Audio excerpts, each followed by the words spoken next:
Hi, my name is Erin Thompson. I'm a professor at the City University of New York, and in 2023, I published a book called Smashing Statues: The Rise and Fall of American Monuments. Yes, and we'll be talking about that book today. So thank you so much for it. I learned a tremendous amount. Maybe you could begin by telling us how you came to write the book and what you discovered in writing it. So I had some cocktails and then I opened Twitter in the summer of 2020, which is not a good idea. Don't drink and tweet, my friends. And I saw a video of someone throwing a rope around the neck of a statue of Columbus in the Twin Cities. And I tweeted something about this in a more lighthearted manner than I would have done if I hadn't had some cocktails. And this went viral. The tweet basically was surprised people because I said that I was someone who studies the deliberate destruction of cultural property, which I do. That's my field. But that they then thought, wait, why is she cheering on this particular takedown? Shouldn't she, like every other arts professional, want to save every single scrap of art for the rest of eternity? So I was interested in how much attention this issue was getting in the US in general, but I was also struck by the questions that people were asking in the replies. There are thousands of replies to this, and people were asking things like, what's so wrong with Columbus? Or isn't it un-American to take down statues? Or not civilized? And I'm a classicist by training, ancient Greek and Roman, ancient Near Eastern. Every official statue that was put up in antiquity that I study has been torn down at least once and thrown away. So I'm not so surprised by the revolution of monuments. And I thought, okay, I might have something that I can tell people. And then I also started wondering things that weren't in the news stories, like what exactly happens to all these statues. All the news stories ended with they're loaded into a truck and driven away. And I was like, where's the truck going? Yeah, that's fascinating. And one of the things that I appreciated about the book is you really go into detail about how these monuments were created and structured and developed and funded, which I found incredibly unsurprising, I guess, once I realized who was behind them. But maybe you could start by giving us an idea. In the book, you make a differentiation between a memorial monument or a memorial structure and a monument structure. So maybe you could kind of tell us the difference between that. Yeah, and plenty of people make that distinction in different ways. And certainly there are many installations that are mixed, but I, in the book, went with the definition that a memorial is something that mourns the past. It's about something we never want to have happen again, as a reminder of what we don't want to have happen. And a monument is supposed to be inspiration for the future.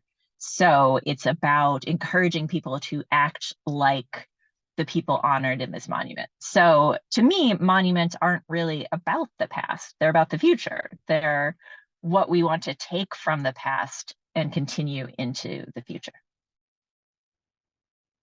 Yeah, it's a good definition to have as we go forward, because I think when we talk about some of the statues that are in question, some of the monuments in question, they're for the most part problematic, but they're problematic for specific reasons.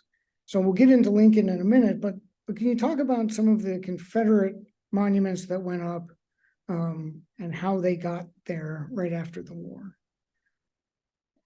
Yeah, so to back up a little, what I really wanted to do as a historian for this book was think about why monuments went up and what are they continuing to do in the present. So I saw a lot of the debate about monuments being a debate about the character of the person represented in the monument. When to me, I could kind of care less. It's if someone was terrible, but the monument is encouraging people to act in a good way, well, that's a very different question. So what I investigated was the circumstances of how we got the monuments that we got. And obviously I can't cover each of the tens of thousands of public monuments in America, but I tried to select some representative ones.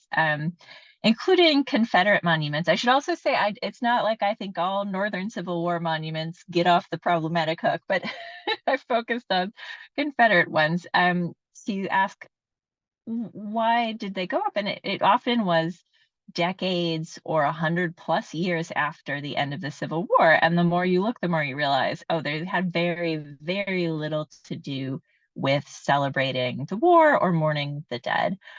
They're much more about telling people in communities their place in a present racial order. So, for example, one of the chapters is about the Confederate monument in Birmingham, Alabama, which was the first monument after the murder of George Floyd to be removed officially. The mayor of Birmingham ordered it taken down. And it went up in a city that wasn't even founded until after the close of the Civil War. So it had so little to do. It's to the dead of the Civil War, but no citizens of Birmingham died in the Civil War. The city didn't exist then. What it did have to do with, and you can see very clearly, because that monument went up in two chunks, the base and the obelisk on top of it. Both of those chunks went up during interracial or unionization efforts among area miners. And in the dedication speeches, it's very clear that the men who paid for the monument chunks were the mine owners, the politicians, etc. And they are lecturing the audience of white Birminghamians, white Alabamians, to say, you need to respect the legacy of your Confederate ancestors. They died to essentially avoid, not even, I'm not summarizing here, a quote that came out of the mouth of one of these dedicators was that the Confederate veterans died to defend against the, quote, hideous specter of racial equity. And I think once you will look into that history and understand this is not a monument about the Civil War, this is a monument about keeping poor people poor, then I think our attitude as communities should change towards these monuments once we understand what they were put in for. Yeah, I had written that down to ask you about that exact quote. And I think that ties nicely into kind of the some of the figures you quote in the book, like 90 Confederate statues went up in the first 20 years after the war. And a lot of these were those columns with a soldier on the top. And maybe you could talk about how that pose specifically, which I think you called parade rest, functioned as a way to kind of do the same thing you were just talking about, which is, keep Black people in their place and the racial order in place, but also remind white people of their place in it as well. So maybe you could unpack a little bit. Yeah, so fortunately, a lot of the questions of how many went up and when and where had been covered by historian Gaines and Foster in a book called Ghosts of the Civil War, or Ghosts of the Confederacy, sorry, which I really recommend. It's a real page turner of a history. But one thing that Foster didn't cover was why this format. You might think Confederate monument and think, Lee charging around on a horse, but actually by far the most common form is just an anonymous low-ranked soldier standing there. And I'm an art historian. I like to think about why we choose forms, and it was just confusing for a while. Like, why not somebody charging into battle or wounded or returning home or just anything that would suggest military service more than just standing there. And then I looked into military manuals for the period to try and figure out, all right, when would they have stood like this?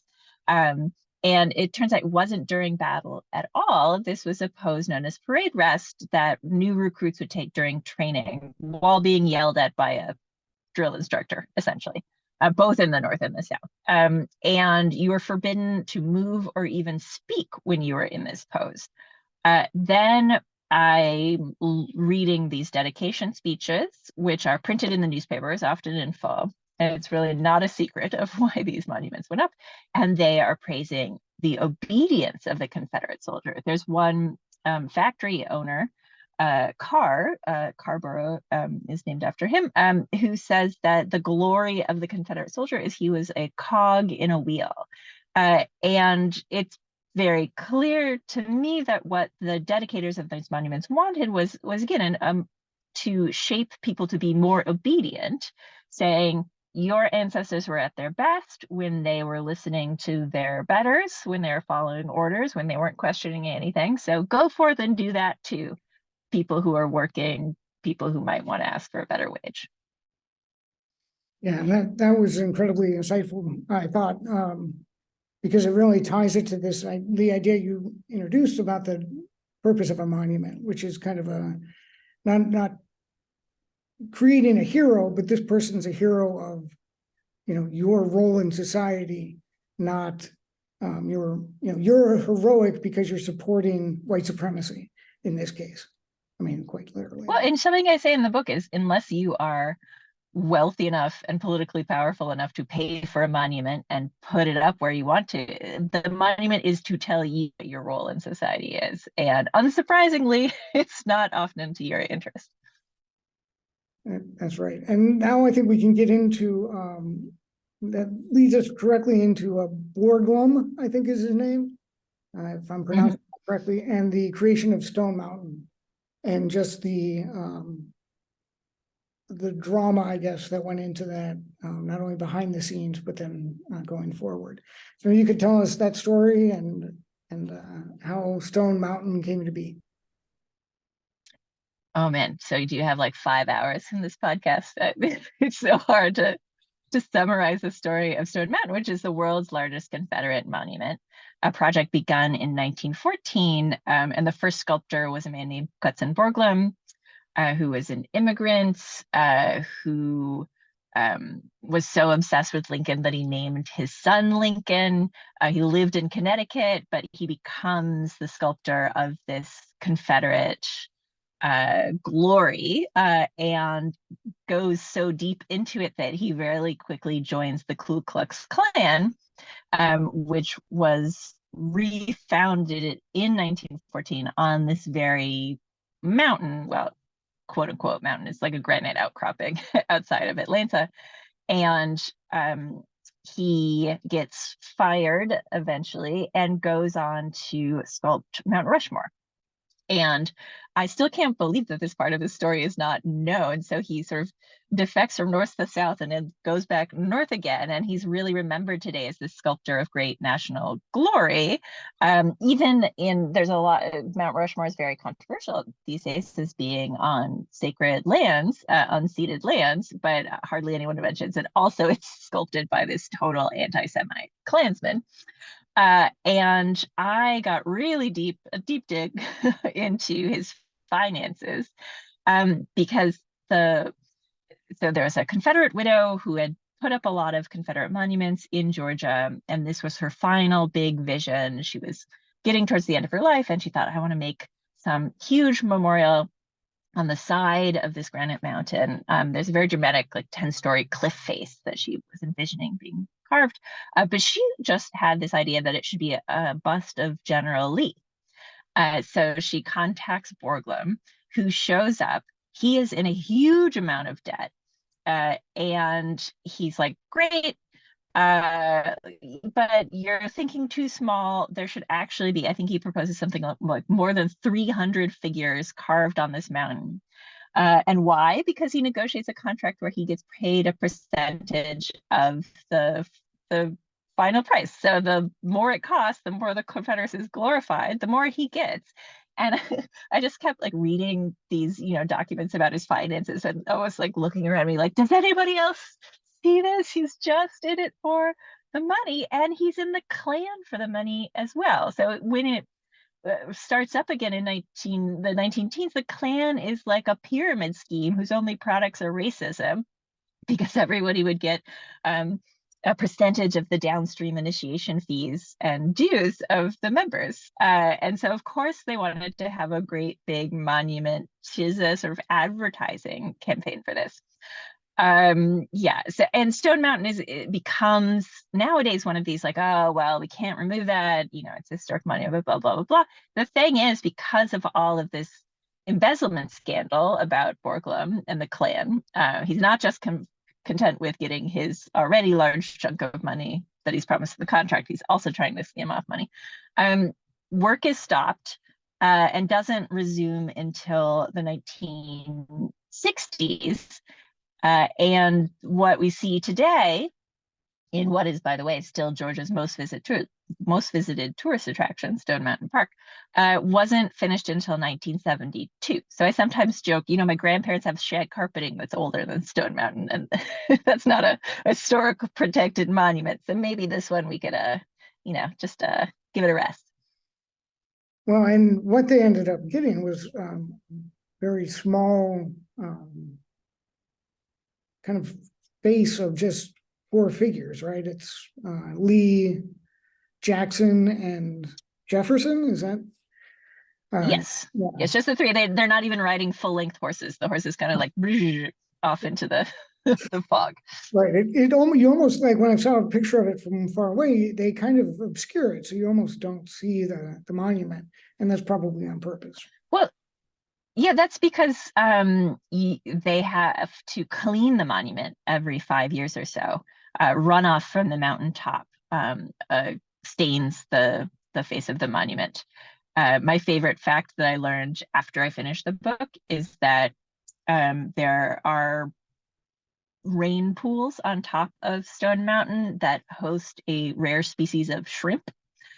So the runoff that is concealing this monument further and further from view is partially composed of shrimp poop. So the Confederate legacy versus shrimp poop, what will we do? But the association that now runs the park has said that they would have to pay something like $500,000 to clean the monument off. And there's a real question of whether they're going to bother to do that, or it might just sort of fade into the same color stone and be very difficult to make out. Well, one of the things that you said in the book, and it kind of hit me when I was rereading some of my notes, was that, this Stone Mountain was used continuously to kind of rebirth the Klan, right? And they continuously hold, is it a yearly meeting there or something that happens? They did from 1914 until 1958. And then if you go to the park, they'll be like, wow, the state of Georgia took our land and kicked out the Klan. State of Georgia took it over to serve as an anti-Brown v. Board, anti-school integration rallying point. So not such a gold star. I'm going to award them. And B, the rallies just moved a little bit farther down the slopes onto private land of Klan sympathizers. And they continued, I think, until the 90s. There's still like pro-Southern heritage, Sons of Confederate Veterans rallies that happen there. Often in ways that are very clearly tied to resisting anti-racist changes, et cetera, et cetera. So this is another thing that I think is important. You have to look at what a monument continues to encourage. So it's really not surprising that a monument built by Klansmen for use by Klansmen that has been welcoming to Klansmen for so long is continued to be used by white supremacists. And it's going to take a lot to disrupt that, a lot more than, say, attaching a little sign that says, by the way, here's some people have questioned the racial use of this monument or whatever. Right. Yeah. It would take more than that. And then the efficacy of those disclaimers are sometimes called into question anyway. You mentioned in the book about Monticello and how, even though there are these push to include more of the slave narrative and presence, people still walk away thinking what they kind of thought before they walked in, right? Yeah, it's very difficult to change people's minds because who likes to change their mind? It's cognitive dissonance is a type of physical pain.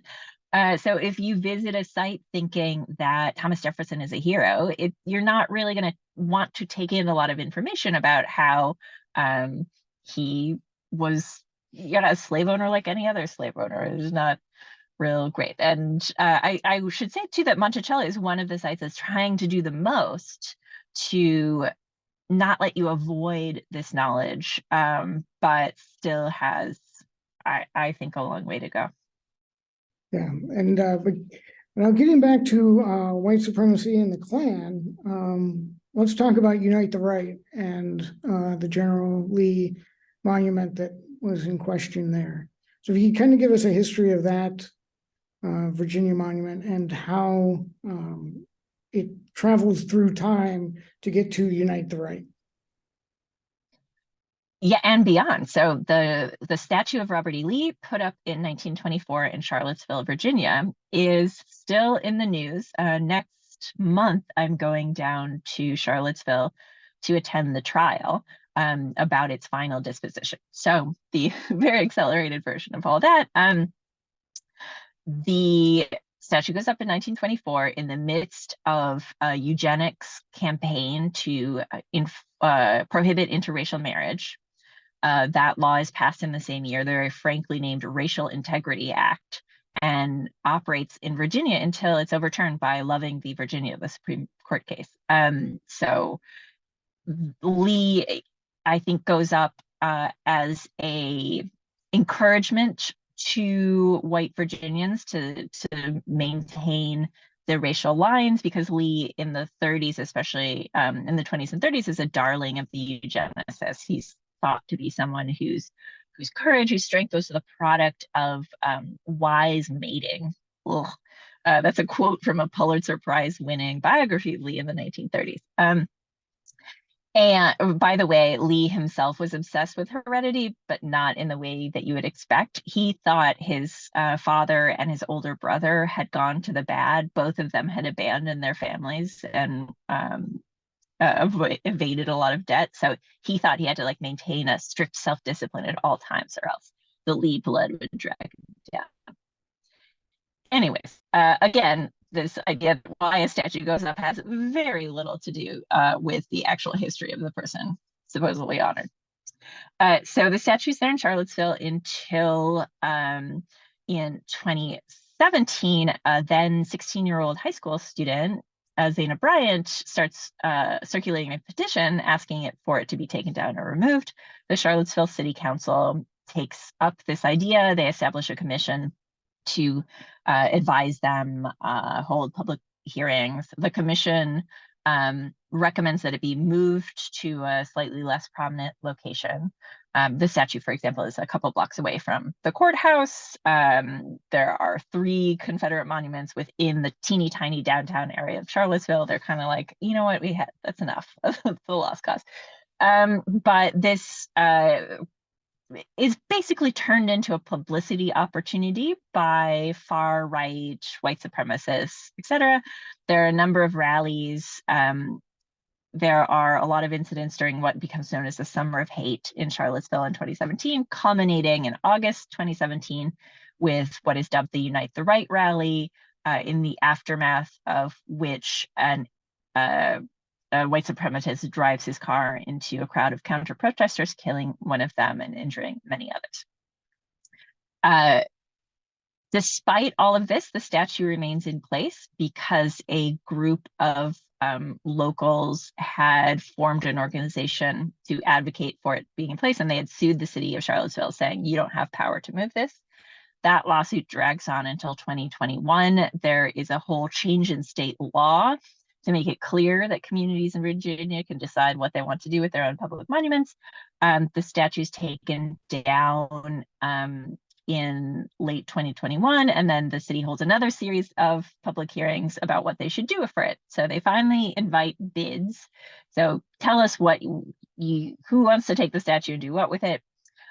All of the bids are, I want to put it in my Confederate Heritage Plantation House Museum, except for the one local group, the Jefferson School, which is an African American history organization, says we want to melt it down and give the bronze to an artist to create a new monument. The city awards it to them and are immediately sued by another group of these disappointed bidders, the Confederate Heritage folks, who say, no way, okay, so the arguments are very silly. The new state law says that communities have the power to remove monuments, and the plaintiffs are saying, well, remove doesn't include melted down. or give it to somebody to melt down, which, I mean, only makes sense if you think that, for example, trash removal means that we take our trash and put it in a museum. No, removal is removal. They also asked the court, because they don't know, has it been melted down or not yet? So they asked the court that if it has been melted down, the court should force the city of Charlottesville to have the bronze cast into Civil War cannon that they can display. Not even, replica Civil War cannon, but just Civil War cannon. Like it's a time traveling arts and crafts project. So I joke, but this shows how serious this can be, especially because if this melting down happens, it would be the very first irrevocable destruction of a Confederate monument, not just after 2020, but ever in the history of the US that I can find. These things have staying power.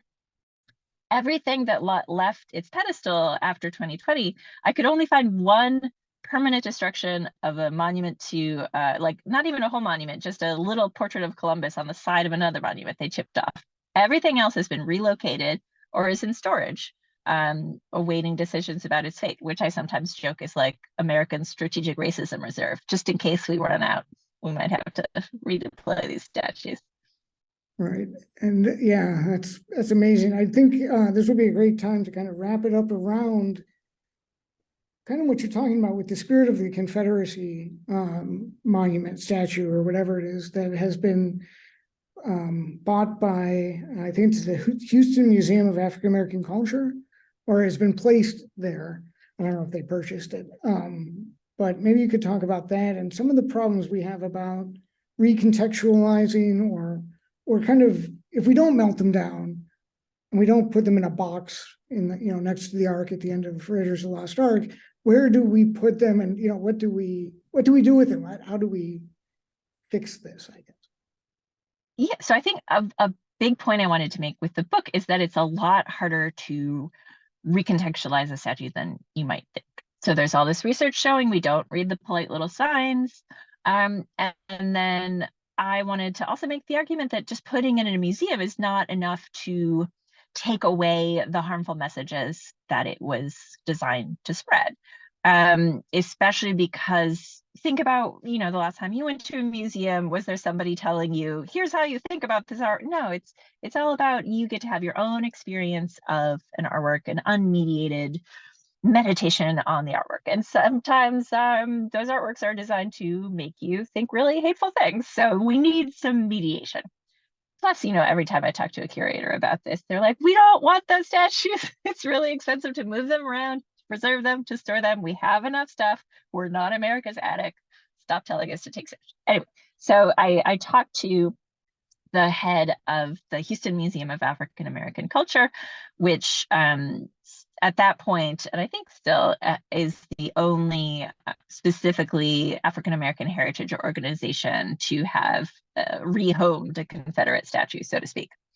This statue came down from a park in Houston and was given by the mayor to them with the explicit understanding that they can do with it what they like. So it's not just that they're shining it up and maybe adding some signage. No, they are inviting guest artists to come and do what they want with it.